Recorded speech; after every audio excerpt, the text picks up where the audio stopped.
was spot on Friday, leading the charge on an Olympic basketball or a full Olympic boycott, and maybe that worked. Jason Tatum got 3 minutes.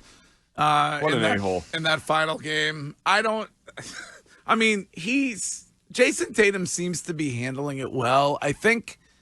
And it was interesting to hear Wick on this show Friday expressing what the rest of us have been expressing, which is bewilderment at the fact that Jason Tatum did not play in a couple of Olympic medal games, being that he is coming off winning an NBA championship. But I know he seemed to handle it well, although I saw his comments afterwards where he said he's not sure about Los Angeles and the 2028 Olympics. He will play in the 2028 Olympics, 100%. But I think that he's handling it well because he's seeing how everybody is. There's not one person who's not questioning Steve Kerr and his decision.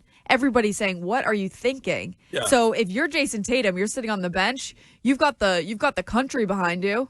So, yeah. I mean, that's got to feel good. Yeah, I agree with Courtney. Like, I feel Ken was trying to push this on Saturday, and I've seen it nationally. People say Tatum's taken a hit. Like, not by people that... What do they mean by taking a hit? That his standing in the basketball hierarchy has... Because of this? Because of this. Is taken, that he didn't play. And I'm no way. I mean, maybe I'm wrong, but I view it the opposite. I view it as a guy that could have been angry, that could have been outspoken in his desire to understand why he was being benched, and he didn't. And he could have hijacked the whole thing and made it about himself, and he didn't. And I've seen some suggest that that's because he's already handled here playing for the Celtics the questions about the 2Js and who's the alpha and who's the leader of the team and who gets. So I don't know. I mean, I think he handled it with class, and I think that's awesome. I think it's ridiculous. His mom had to go to Twitter or X or whatever to ask why he wasn't getting playing time. Like, I mean, that's ridiculous. But that's how he feels. If you ever want to know what someone feels, look at what those that are most close to them are saying. Like, we all remember when Bill Belichick when the Saints lost to the Bucks in the NFC divisional round. Linda was on Instagram replying to comments saying it was the defense that won the game. Yeah. Like, you could always see what people think, but that's a credit to Jason that he didn't verbalize it. Yeah, and I mean, you have to hand it to Chef Curry.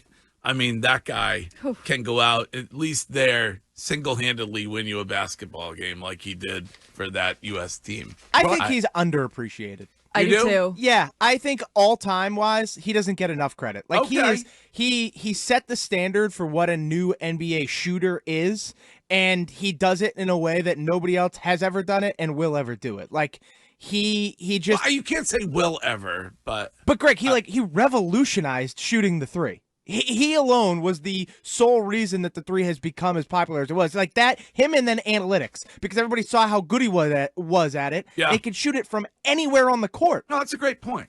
And I would also... if you're looking at the game of basketball being, obviously, you have guys throughout the game who were great shooters, but you've gone away from getting the ball down low post-wise in a lot of cases, and you're saying that's all because of Steph Curry. Yeah, I think you can. There's certain times, when you look at football, right? Like the turn of the century was kind of when defense started to fade and offense started to take over. I think Steph Curry is a clear point in time for the NBA where things shifted from a more physical, in the post kind of game to an entirely outside shooting game. And NBA guys were psyched because they were like, "Great, he doesn't play any defense, so I don't have to play defense." I would also say, though, like, the analytics people, like, the people that don't believe in clutch, I just never get it. Ever since he was at Davidson, like, no matter what the score was, you watch the game in the tournament or when he joined the Warriors, and you're like, he's never out of the game.